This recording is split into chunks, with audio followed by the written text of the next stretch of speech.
Hi சொல்லு. அம்மா ஆ அம்மா ஆ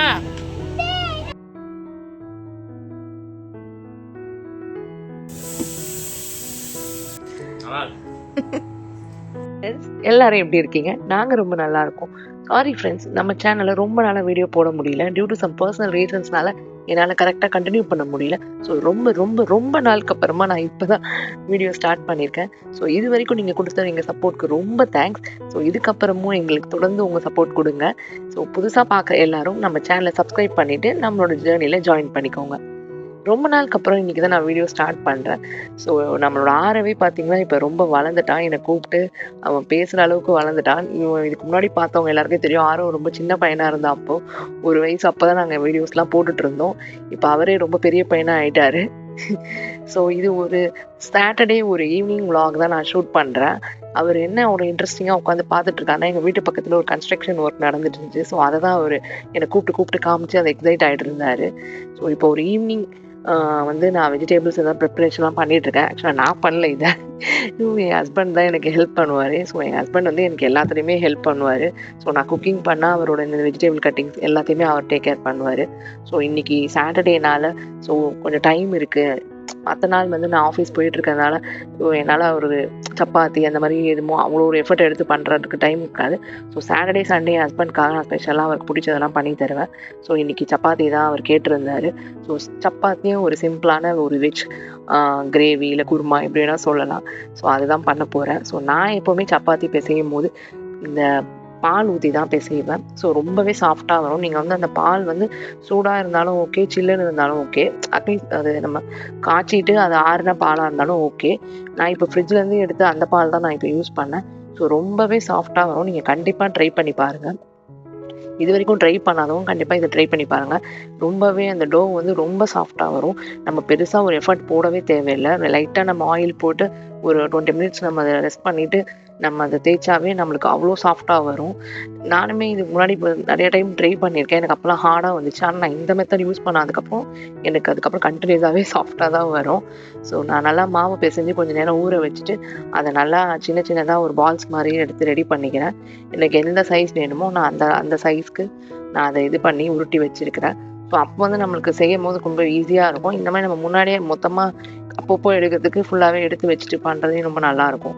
இந்த மாதிரி நான் எனக்கு இந்த தனியாக தட்டில் மாவு போட்டு அதை வந்து தனியாக அது நிறைய வேஸ்டேஜ் ஆகும். இந்த மாதிரி ஒரு பாக்ஸில் நம்ம போட்டுட்டு அதுலேருந்து எடுத்து நம்ம யூஸ் பண்ணிவிட்டு மிச்சம் அதை வந்து ஃப்ரிட்ஜில் கூட நம்ம ஸ்டோர் பண்ணிக்கலாம்.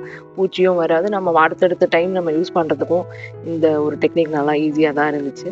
ஸோ நான் இது பார்க்கும் போதே உங்களுக்கு தெரியும் நான் எவ்வளோ ஈஸியாகவே அதை பிசைகிறேன் உருட்டுறேன் அப்படின்னு. ஏன்னா எனக்கு அது பெரிய எஃபர்ட்டும் இல்லை, எனக்கு ரொம்ப ஒட்டாமையும் வந்துச்சு.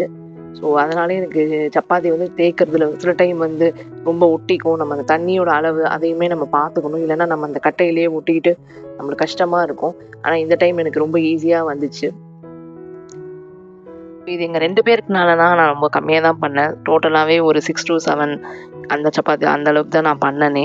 ஸோ எனக்கு மோஸ்ட்டாக எங்கள் 2 பேரும் தான் நான் இந்த அளவு தான் பண்ணுவேன். ஸோ அதனால் நான் டக்குன்னு எல்லா மாவுமே பிசைஞ்சிட்டு நான் தட்டில் வச்சுட்டேன். அப்போ கூட எனக்கு எதுவுமே ஸ்டிக் ஆகலை. நான் ஒரே ஒரு பிளேட்டில் மொத்தமாக தான் எல்லாத்தையுமே வச்சேன். நல்லா எனக்கு ஈஸியாக தான் வந்துச்சு. ஸோ இந்த டெக்னிக் நீங்களுமே உங்கள் வீட்டில் கண்டிப்பாக ட்ரை பண்ணி பாருங்கள். நீங்கள் கமெண்ட் பண்ணுங்கள். நீங்கள் சப்பாத்தி பேசுறதுக்கு ஈஸியான வேறு ஏதாவது டெக்னிக் இருக்கா, இல்லை சுட தண்ணி அந்த மாதிரி நீங்கள் ஏதாவது யூஸ் பண்ணுவீங்களா, அப்படி எதனா இருந்தால் கமெண்ட் செக்ஷனில் மறக்காமல் கமெண்ட் பண்ணுங்கள்.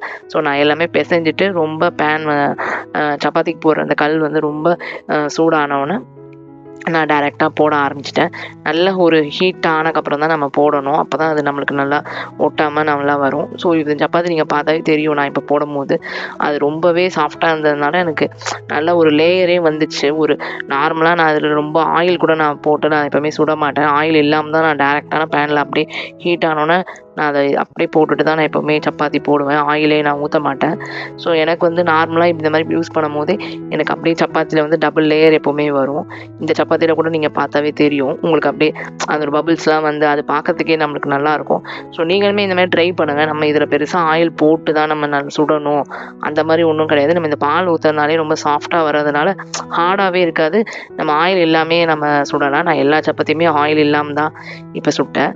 ஸோ இதுக்கு ஒரு சைட் டிஷ் குயிக்காக பண்ணிடலாம் பண்ணிடலான்னு சொல்லிட்டு நான் ஒரு வெஜிடபிள் ஒரு கிரேவி ஒரு குருமா தான். ஆனால் நான் வந்து ரொம்ப தண்ணியாக பண்ணல, நான் ரொம்ப திக்காகவே பண்ணிட்டேன்.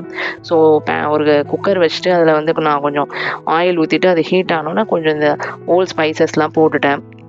இந்த பட்டை, கிராம்பு எல்லாமே சின்ன சின்னதாக 2 போட்டுட்டு கொஞ்சோண்டு சோம்பு போட்டு அது எல்லாமே பொரிஞ்ச உடனே நான் ஒரே ஒரு ஆனியன் மட்டும் கட் பண்ணி அதில் ஆட் பண்ணிட்டேன்.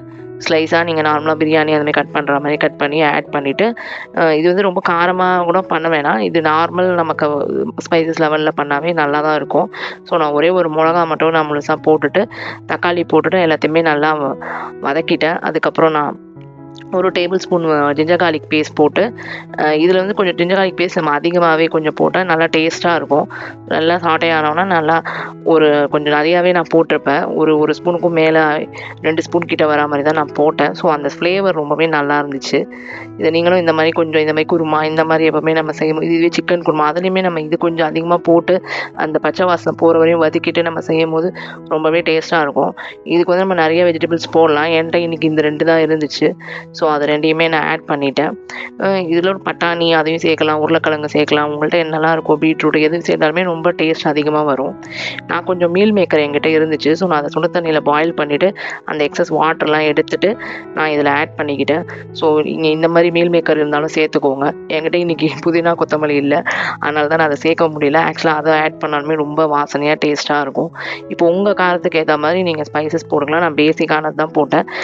காஷ்மீரி சில்லி, கரம் மசாலா கொஞ்சோண்டு, சில்லி பவுட்ரு, மல்லித்தூள் இது எல்லாமே கொஞ்சம் கொஞ்சம் ஒரு ஆஃப் ஸ்பூன் தான் போட்டேன். ரொம்ப காரமாக செய்யலை. ஆக்சுவலாக ப்ளஸ் இதில் நம்ம தேங்காயும் அரைச்சி நான் சேர்க்க போகிறதுனால நான் பெருசாக சேர்க்கல. ஒரு தேங்காய் பேஸ்ட்காக ஒரு 4-5 முந்திரி, கொஞ்சம் தேங்காய், கொஞ்சம் சோம்பு மட்டும் போட்டு நான் திக்காக ஒரு பேஸ்ட் மாதிரி அரைச்சிட்டு நான் அதில் ஆட் பண்ணிவிட்டு எனக்கு வேண்டிய அளவுக்கு தண்ணி மட்டும் நான் சேர்த்துக்கிட்டேன். நான் ரொம்ப தண்ணி சேர்க்கல. ஏன்னா எங்கள் 2 பேருக்கு இந்த ஒரு வேளைக்கு தான் நான் இதை செய்கிறேன். ஸோ அதனால் ரொம்ப கம்மியான சின்ன குவான்டிட்டிக்கு தான் நான் செஞ்சேன். கொஞ்சம் வாட்டர் ஆட் பண்ணிவிட்டு இந்த ஸ்டேஜில் உங்களுக்கு எவ்வளோ வேணுமோ அந்தளவுக்கு நீங்கள் ஆட் பண்ணிக்கலாம் தண்ணி. நிறைய யூஸான குவான்டிட்டி பண்ணுறீங்கன்னா இன்னுமே கொஞ்சம் தேங்காய் போட்டு செய்யுங்க. நான் ரொம்ப இதில் போட்டுக்கல, ஏன்னா கொஞ்சம் ஏன்னா வேஸ்ட் ஆகிடும் எனக்கு. அதனால் வந்து நான் ரொம்ப கம்மியான ஒரு அளவுக்கு தான் செஞ்சேன்.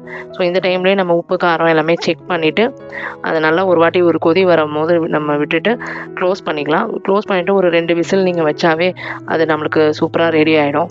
ஸோ நான் இது ரெடி ஆனதுக்கப்புறம் என் ஹஸ்பண்டுக்கு தான் ஃபர்ஸ்ட்டு சர்வ் பண்ணேன். அவர் இதை பார்த்துட்டு என்ன சொன்னார், நான் லாஸ்ட்டில் இந்த கிளிப்பை ஆட் பண்ணியிருக்கேன், நீங்கள் பாருங்கள். மறக்காமல் இந்த வீடியோ பிடிச்சிருந்தா நம்ம சேனலை சப்ஸ்கிரைப் பண்ணிவிட்டு கண்டினியூவாக தொடர்ந்து பாருங்கள். நம்ம சேனலில் அடுத்தடுத்த வீடியோஸ் வந்துகிட்டே இருக்கும்.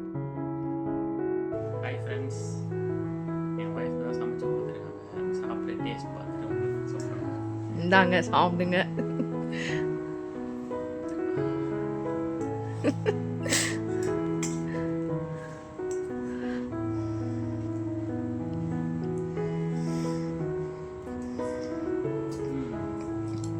நல்லா